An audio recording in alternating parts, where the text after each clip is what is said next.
My name is Jaden, and maybe if you just looked from the outside you'd think I was the kind of person who had always lived in luxury. The truth is, I grew up in a massive house perched on a hill in the suburbs of Seattle. A classic-style mansion over 18,000 square feet, complete with a hanging garden and a private pond, worth more than $60 million. But what made that place priceless had nothing to do with numbers. My father, Daniel Brooks, was a master architect who not only designed landmark buildings for major corporations, but also spent 15 years of his life building that house. Every stone, every beam was tied to his dream and dedication. None of us ever called it a mansion. To my dad, it was a home built on values. He used to say, "A real home isn't built with money, but with the character of those who live in it." My mother, Helen, was a finance lecturer at a community college. She didn't wear designer clothes or carry expensive handbags, but just one listen to her lecture and you'd understand why my father loved her so much. She could turn complex concepts about investing, saving, and budgeting into inspiring stories. And she applied those lessons to our family life with unwavering discipline. I still remember when I was 8 and asked my mom for a gaming console because all my friends had one. She just smiled and asked, "Would you like to learn how to buy it yourself with your own money?" So I started doing chores, folding laundry, mowing the lawn, even helping organize my parents' mini library. It took nearly 4 months to save up enough. When I finally brought home the console, my mom said, "You didn't just buy something, you learned the real value of money." Even though my family had enormous wealth, my parents chose to send me to the local public school, where my friends had no idea about the kind of numbers my parents dealt with every day. I took the bus to school, ate sandwiches my mom packed, and never wore flashy jewelry. One time when I was invited to a friend's house, my mom reminded me, "Jaden, don't talk about our home unless someone asks. Let who you are be what people remember, not where you live." I learned to live simply in a world where people assumed I had everything. But the truth was, I was taught that the most valuable asset isn't a big house or a bank balance. It's how I treat others, how I face challenges, and the honesty behind every decision. My dad once took me to the top floor of our house, a study lined with walnut wood and windows overlooking the entire city. He stood there, arms crossed, looked at me and said, "Jaden, one day this house will be yours. But remember, that doesn't mean you belong to wealth. Let your value come from what you do, not what you inherit." I was too young to fully understand his words back then, but looking back, every word feels etched into the bricks of my mind. That house wasn't just a roof over my head. It was a quiet reminder that nothing is stronger than ethics and integrity, especially in a world where greed constantly knocks on the door. I grew up with that mindset, carrying with me a quiet world many never see. But I never forgot what my father taught. Wealth without understanding only leads to loss. And I believed that, until the person I loved most shattered everything I held sacred. I used to think that living humbly in a wealthy family was the best way to avoid judgment, but it turns out, sometimes silence itself invites people to make up stories about you. When I was 12, something happened that completely changed how I saw friendship and financial boundaries.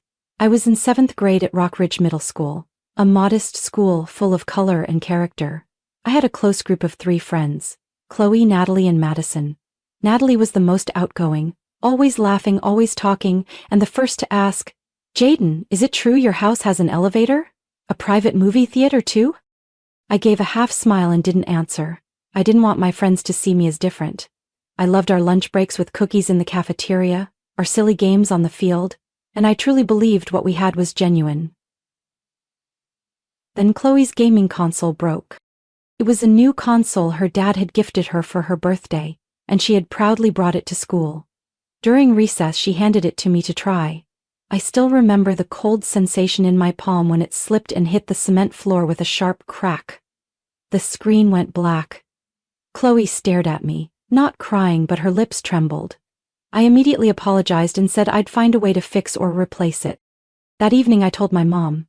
She looked at me for a long moment, then gently said, "Jaden, you can apologize, you can find a repair shop, but you can't use family money to fix mistakes that weren't made with bad intentions. You'll have to take responsibility through your own effort." It took me 2 weeks of doing odd jobs and saving up before I brought the console to a repair shop near school. But when I returned it to Chloe, she didn't smile. Natalie, standing next to her, chimed in. "For someone rich like him, a few $100 is nothing." "Are you even sure that's your console, Chloe?" I froze, that cold feeling returned. The next day rumors started spreading that I'd broken it on purpose to replace it with a cheaper one. That I stole Chloe's console and swapped it out. Madison didn't say anything, but the way she avoided my eyes said enough. The vice principal heard about it when a group of students submitted a complaint, something I later learned Natalie orchestrated. My dad took time off work to come to school. During the meeting with the principal, he sat silently through all the accusations, then calmly pulled out warranty documents, the repair receipt and a confirmation letter from the repair shop. He simply said, "I taught my son that the truth doesn't need to shout, it just needs to stand firm." I was cleared. Natalie and Chloe were reprimanded for spreading false information, but what I'll never forget wasn't their punishment. It was what my father whispered to me as we walked out of the school office. "Jaden, some people will only see your wallet, never your heart. Don't let those people define your worth." After that, I distanced myself from that friend group. I no longer shared much about my personal life. I learned how to politely decline when someone asked me to lend them money for lunch or hinted at me picking up the tab. I wasn't cold, just more careful. One time, Natalie bumped into me outside a grocery store and scoffed, "Still shopping at discount stores? I thought you only ate at 5-star restaurants." I just nodded. Because by then I understood one thing clearly. You don't need to explain yourself to people who've already chosen not to believe in you. Years later, I still keep that old gaming console, scratched, worn out, and no longer working, but to me it's a reminder of the value of saying no, of the first wounds trust can leave, and of how I learned that sometimes true wealth is the ability to stand alone without losing yourself. I met Jack when I was 35 at a finance seminar in Denver, where I was invited as a guest speaker on digital banking security. He was one of the attendees, sitting in the third row, and the only one bold enough to ask a challenging question after my presentation. Is there a line between the convenience of technology and the cost of personal privacy? That question didn't throw me off, it intrigued me. He wasn't asking to show off, he was asking to understand. After the seminar, we talked for a bit in the coffee area, and I realized Jack was the straightforward, cheerful type with a unique way of thinking.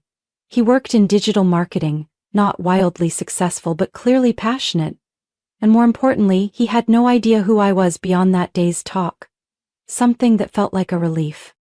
We kept in touch. The first texts were about work, which slowly turned into late-night calls, weekend coffees, then short getaways just to escape the inbox. Jack had a kind of energy that made life feel lighter. He wasn't fazed by my title, never asked about my assets, and wasn't curious about my family. Once I jokingly asked, "Aren't you going to Google me?" Jack just shrugged, "I'd rather learn about you, from you."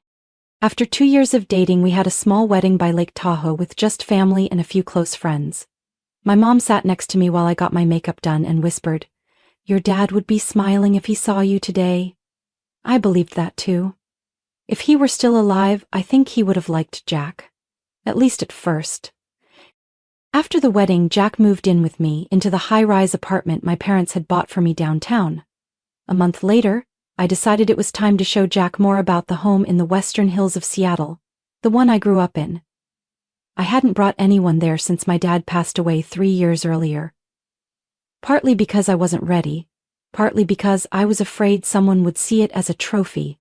That visit happened on a sunny Saturday afternoon. When the automatic gate opened, Jack fell silent. He stepped out of the car slowly, like he was walking into another world. The slate roof, the tall windows catching the sunlight through the blazing red maple trees, the pond still shimmering like the summers of my childhood. I watched his eyes as he entered the grand hallway lined with the familiar walnut paneling and the architectural details my father once sketched by hand. "Jaden, you lived here?" His voice was hoarse. I nodded. "I grew up here." He gave a small laugh like he still couldn't believe it, but I noticed something flicker in his eyes.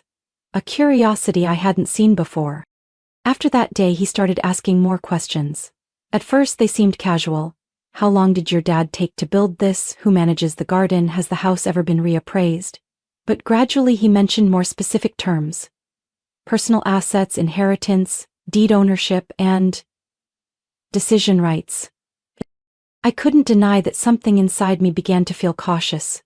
I didn't want to think poorly of Jack, the man I chose to marry, but I also couldn't forget my father's lessons. The one who truly loves you will respect your boundaries even when you don't explain them.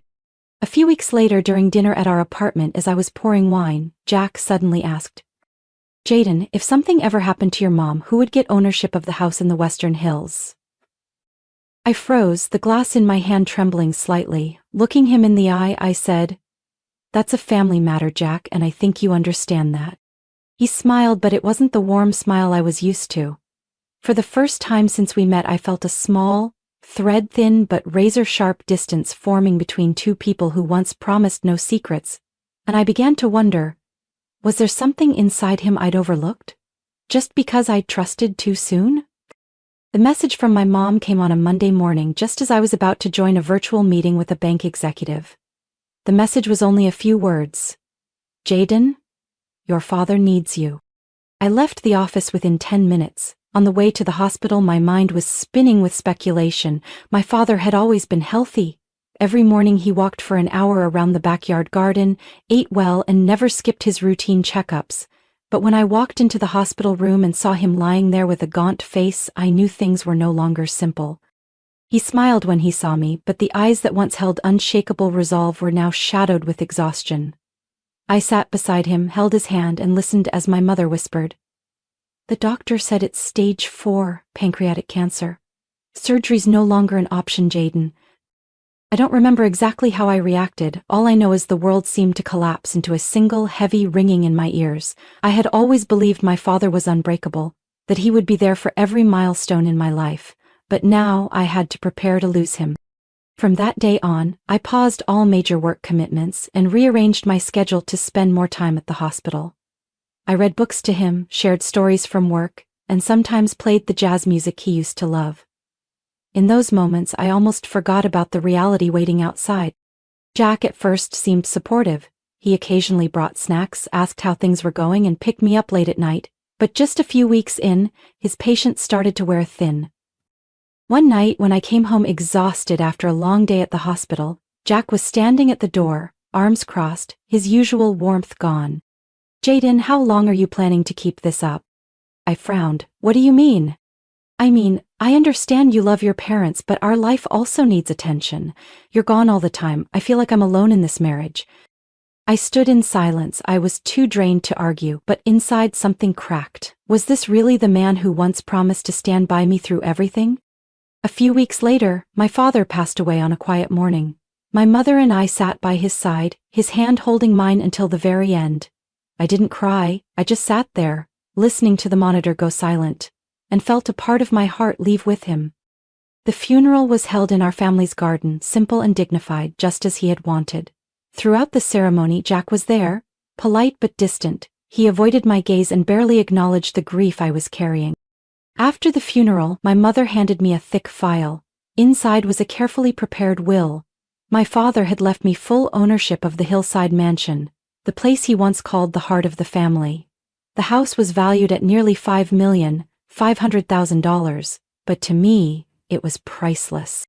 Jack heard the news from a relative at the funeral, and his attitude shifted instantly. That night over dinner, he suddenly asked, "So, what are you planning to do with that house?" I looked at him, a sense of caution rising in me. "I haven't thought about it yet. Everything's still too fresh." He nodded, then added, "I was just thinking, if both of us were on the title, it might make things easier later. Legally, I mean." I didn't respond, but my heart tightened. For the first time, I felt Jack was looking at my father's legacy not as a family heirloom, but as a prize to be claimed. A few days later, I got a call from the family attorney. Mr. Peterson, my father's longtime friend, he confirmed that all the transfer documents were finalized and I was the sole legal owner of the house. I stood on the second-floor balcony of the mansion that windy afternoon, looking out at the garden my father once tended with his own hands, and I silently promised him I would protect this place no matter what. But I never imagined that the first person I'd have to protect it from would be the man sleeping next to me each night. 6 weeks after my father's passing, the atmosphere in our shared apartment had grown increasingly tense. Jack could no longer hide his restlessness. He started asking non-stop questions about the legalities of the house I had just inherited, and even though I gave clear answers repeatedly, he kept circling back to the same topic. One evening as I was looking through my father's old keepsakes in the study, Jack showed up at the door with a more serious expression than usual. He handed me a stack of papers, placed them on the desk, and said casually, "I just met with a lawyer named Jerry Peterson. He knows a lot about inheritance laws in Washington. I think we should co-own the house to avoid future complications." I stared at him. "Jack, what are you saying? Why would the ownership need to be changed?" He shrugged, trying to seem harmless. "We're married, Jaden. What's yours is mine, right? It's just a formality." I sat up straight, my heartbeat quickening. "No, that house is a personal inheritance directly from my father, and you know that." He stayed quiet for a few seconds, then smiled, but the warmth was gone from his eyes. "Well then, I guess you won't be surprised to hear I already did it." I froze. "You did what?" Jack pulled out his phone, opened an email, and slid it toward me. It was a scanned copy of a property transfer form, stamped, "Pending Review." My name, Jaden Brooks, had been crossed out in red ink, replaced with Jack E. Nolan. I was stunned. "What the hell did you do?" "Jerry said I could process the paperwork as a spouse if I could prove vested interest. And guess what? I already paid him $300,000 up front." I shot to my feet, my voice trembling. "You tried to transfer a property in my name without my consent? Are you insane?" "I did what had to be done. If you won't share, I have to protect myself. We can live like roommates if that's more comfortable for you. Otherwise, I think divorce is a reasonable option." Every word hit like a cold blade. The man I once thought would hold my hand through life now stood before me like a stranger, calculating and cold. I took a step back, struggling to stay calm. "Jack, what you've done isn't just illegal, it's betrayal. You took advantage of me, and the trust I gave you." He crossed his arms, smirking. "Trust? What trust? You hid your family's entire wealth from me. I married someone who never shared anything truly important." I stood frozen, my heart pounding. But instead of arguing, I walked out of the room. I needed proof. I needed to know if what he said was just a bluff. And when I called my father's lawyer, the real Mr. Peterson, not this so-called Jerry, I learned things were worse than I thought. Mr. Peterson sighed after hearing my story. "Jaden, there's no licensed attorney named Jerry Peterson in this state. You've been scammed, and if Jack paid that person, he may have fallen victim to a legal fraud." It felt like the air was sucked out of my lungs. Jack hadn't just tried to steal my inheritance. He'd also been gullible enough to lose a fortune in the process. But the deepest hurt didn't come from the financial loss. It came from realizing I had loved and trusted someone completely unworthy. That night I came home to find Jack sitting at the dining table, his face pale. "Jerry's not answering his phone. I think I've been scammed." I didn't yell. I didn't curse. I simply placed the original property documents that Mr. Peterson had just sent on the table, along with a copy confirming I was the sole legal owner of the house. "You've crossed a line, Jack, and I have no reason to stay with you anymore." He opened his mouth to speak, but I raised my hand to stop him. "There's no explanation that can fix the trust you destroyed." I walked out of the room, quietly. But inside, a door had closed for good. And I knew, from that moment on, Jack was no longer part of my journey. 3 days after that final confrontation, I officially moved out of the apartment Jack and I had once shared. I took nothing but a suitcase of clothes and a wooden box holding the letters my father had written. Everything else, the memories, the dreams, and the promises, I left behind like someone letting go of a stone sinking to the bottom of a lake. I moved back to the hillside mansion, once the home of my childhood, now the only peaceful place I had left. I thought that after I exposed the truth and cut ties, Jack would quietly disappear from my life. But I had underestimated the greed and delusion still lingering inside him. That morning, while I was walking with my mother in the backyard garden, the gate buzzer rang non-stop. On the security screen, I saw Jack standing outside, hands on his hips, his face flushed. Either from anger or embarrassment, I couldn't tell. I picked up my phone and connected to the intercom system. "Jack, what are you doing here?" He looked straight into the camera, his voice loud and firm. "Jaden, I have a right to enter this house. You're holding it unlawfully. We need to talk." I responded calmly. "I'm the legal owner. If you don't leave, I'll call the police." As if he had anticipated my reaction, Jack pulled a stack of papers from his coat pocket. I had a new lawyer go over everything. You think you're smart, but I'm not naive anymore. I didn't say another word. I immediately called the security team. Less than 5 minutes later, 2 security officers arrived and asked Jack to leave the premises. He resisted, yelling that he was the victim, that he'd been tricked, that I had no heart. But I didn't go outside. I just stood behind the glass door watching him scream at the sky, while the men who once worked for my father stayed silent and did their jobs. That afternoon I met with my lawyer at the office to finalize something important, a restraining order.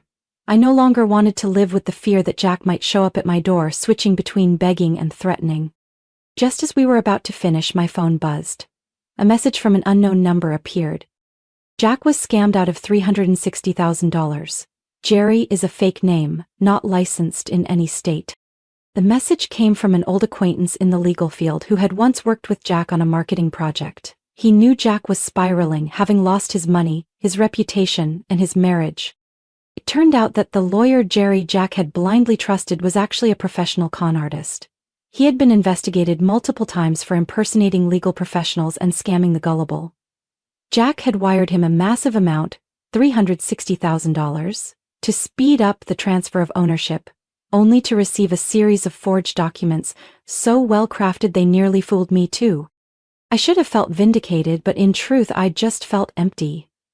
Jack had thrown himself into the abyss and no one could pull him out but himself. That evening I sat alone in my father's old library, the soft light glowing across the polished wooden desk. I opened a drawer and took out the letter my father had written to me before he passed, a familiar, steady handwriting that calmed me just by looking at it. My dear Jaden, if one day you find your trust betrayed, remember, trust is the most precious thing we build. It takes time to create but can vanish with a single lie. Don't mourn what was lost, because losing what's unworthy is sometimes the only way to keep yourself. I folded the letter and took a deep breath. I knew I had crossed into a new chapter of life, without Jack, without the dreams others once tried to exploit. And if my father had left me anything more valuable than the hilltop estate, it was the strength I held in that moment. Outside, the breeze whispered through the maple trees. I could hear my mother laughing with the gardener. Life was moving on, and for the first time in years, I felt like I was truly in control. Not just of the house, but of my heart. The divorce proceedings moved faster than I expected, perhaps because Jack no longer had the strength to fight. He had no lawyer, no money, and most importantly, no trust left from me. We signed the papers at a small office in downtown Seattle, a place where no one knew my name or my past. So different from the sunny, laughter-filled wedding by Lake Tahoe just 2 years before.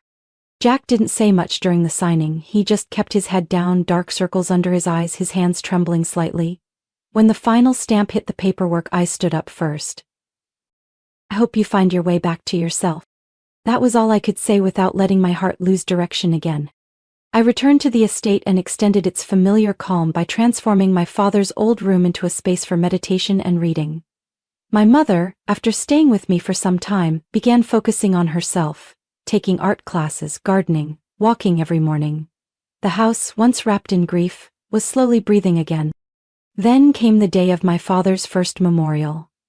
We kept it simple, just a few close friends, some longtime colleagues and neighbors who had known our family since I was a child. Everything was thoughtfully prepared, from the small altar in the library to the white flowers lining the walkway. The setting was solemn but still warm. As the ceremony began, I noticed a familiar figure outside the iron gate. His eyes met mine through the security camera. I froze for a few seconds. Jack. He looked thinner than the last time I saw him.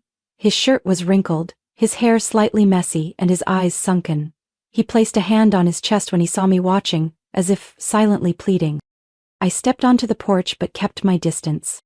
Why are you here, Jack? He swallowed hard. I just wanted to say I'm sorry. To you. And to him. I know I don't deserve to be here, but I need you to know I've lost everything. I looked at him, trying to keep my voice steady. You had the chance to hold on to at least one thing, but you chose to give it all up for greed. I was duped. I was stupid. I get that now. The sound of chanting began inside. The guests had all gathered. I took a deep breath, then spoke firmly. Today is for my father. This isn't your stage for redemption. If you still have any respect for me or for him, please leave. Jack nodded, but didn't move. He took a few steps back, eyes full of one last silent plea. I'm not asking for forgiveness, just don't hate me. I stayed silent, not because I hated him, but because I had nothing left in me to feel. I signaled to the security guards. They understood, stepped out quietly without making a scene. One of them spoke softly to Jack and escorted him away from the gate area. I didn't look back. I returned inside where everyone was waiting, where my father's photo sat on the table, surrounded by white flowers and glowing candles. The ceremony went on. No one mentioned Jack's appearance as if he'd never crossed that gate. But inside me, something closed for good. Not the relationship, just the last fragments of regret. That night I sat alone in the tea room my father had designed just for my mother. Outside a gentle rain had begun to fall. I poured myself a cup of hot Earl Grey and watched the raindrops trail down the window. I thought about Jack, how he had entered, stayed, and then exited my life like a storm. Loud, chaotic, shaking everything I thought was solid. But after all, the rain always stops, and the trees bloom again, the house lights up, my mother smiles every morning. And I can finally sleep in peace. When spring returned and the maple trees around the estate began to bud, I knew it was time to write a new chapter in my life. The sorrow over my father had settled into memory, and the scars from Jack were beginning to heal. One early morning, as my mother and I sat at the wooden table under the grape arbor, sipping coffee and looking out at the backyard, she suddenly said, "Jaden, do you think we could turn this place into something special for others?" I looked at her a bit surprised, then realized what she meant.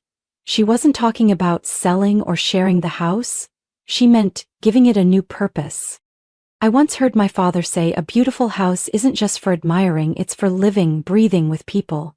And now, as my life took a new turn, perhaps the estate needed a new purpose too, something beyond its material value or legacy.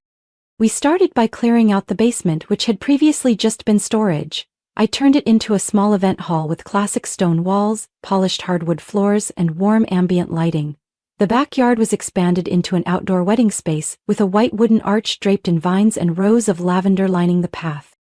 My mother, who loved flower arranging, took on the role of event space designer. She named the project the Brooks Estate, a way to honor my father.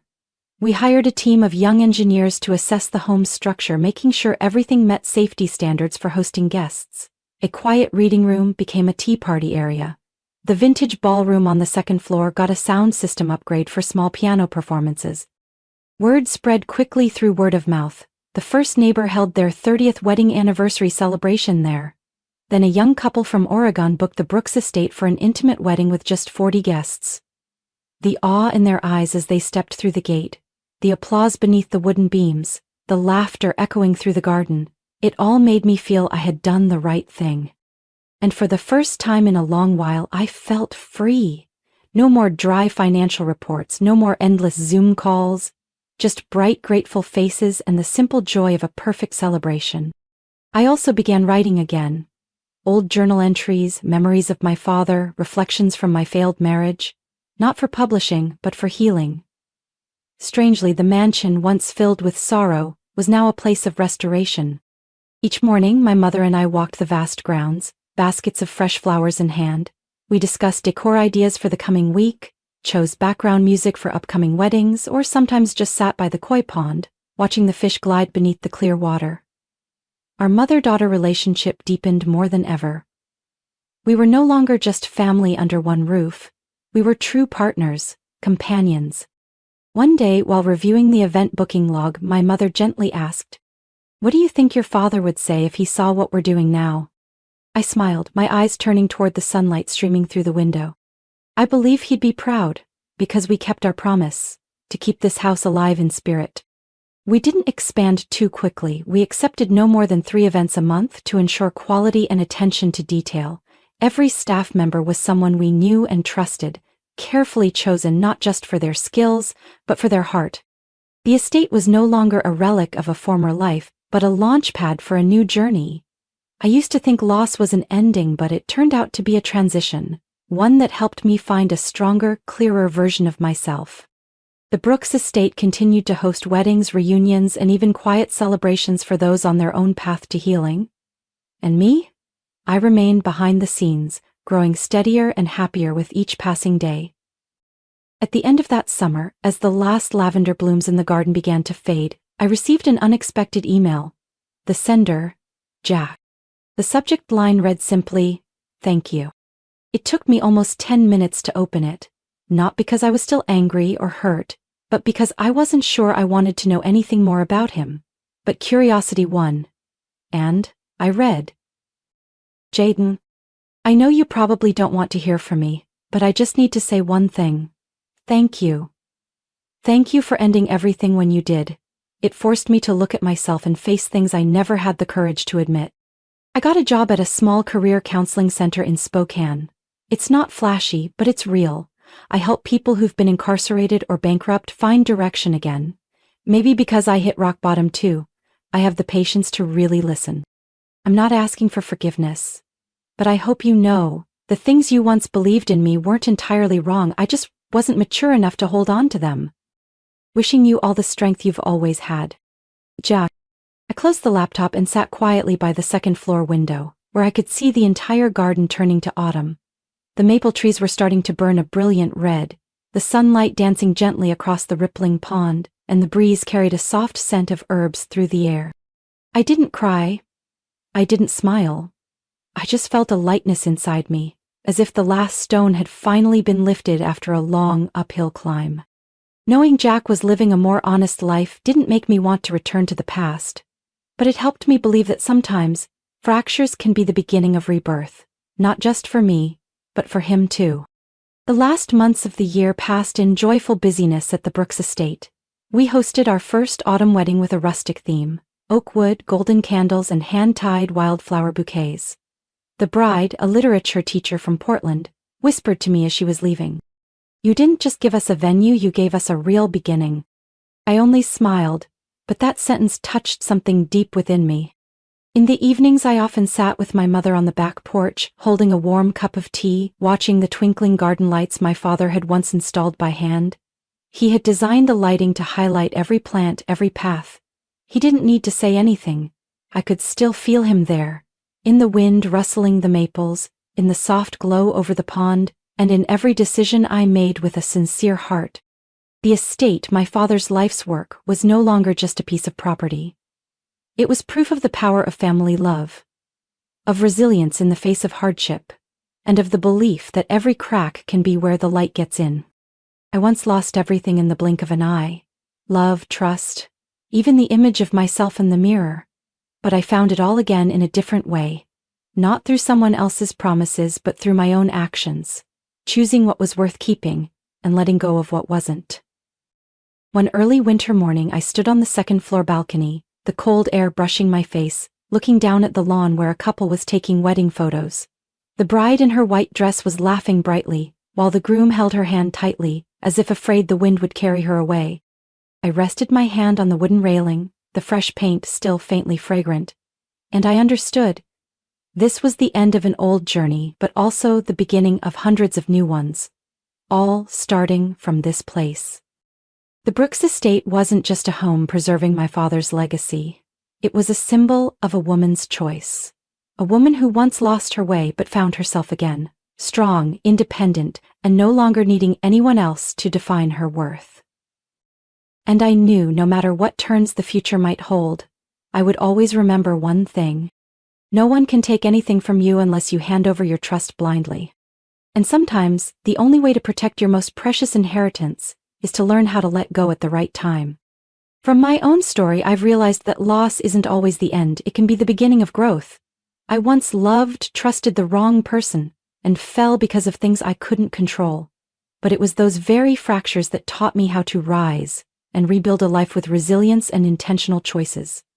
Happiness doesn't come from having someone by your side. It comes from knowing your own worth and never letting anyone else define it for you. What do you think about Jaden's journey and the choices she made?